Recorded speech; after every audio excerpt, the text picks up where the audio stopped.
Assalamu alaikum warahmatullahi wabarakatuh. Baada ya kumshukuru Allah subhanahu wa ta'ala na kumtakia rehema na amani kipenzi chetu mtume wetu wa umma Mtume Muhammad sallallahu alaihi wasallam.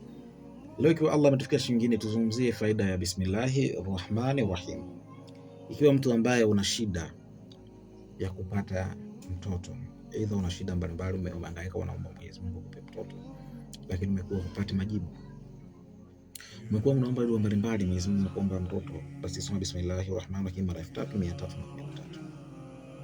Si mtoto tu inafanya kazi hii. Bismillahir rahmanir rahim inafungua kila aina. Hata kama maradhi yako yamekuwa ni muda mrefu, ambayo maradhi hayo unatibiwa hospitali mbalimbali, lakini bado upati matokeo yako, ama upati mrejesho majibu yako, na kwa bismillah mara 3313.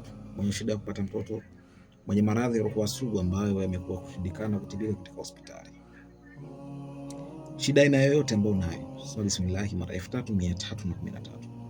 Nyakati za kufanya dua hii ni wakati wa usiku.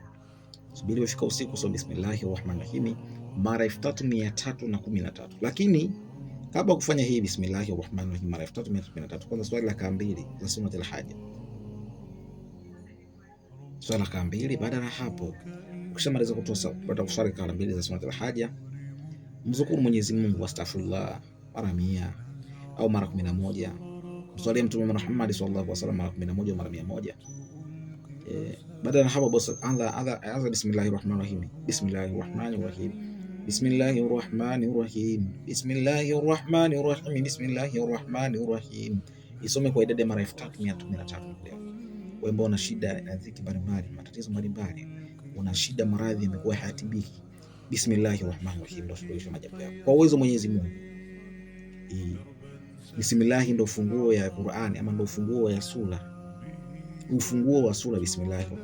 Pitia bismillah hii, isome ndugu yangu, utaona mafanikio mbalimbali, utaona mambo yako Mwenyezi Mungu atakufanyia. Fanya ndani ya siku 3 ama ndani ya siku 7, inshallah matokeo utayaona ndugu yangu Muislamu, ama ndugu yangu ambao mnasikiliza hapa. Asalamu alaykum wa rahmatullahi wa barakatuh.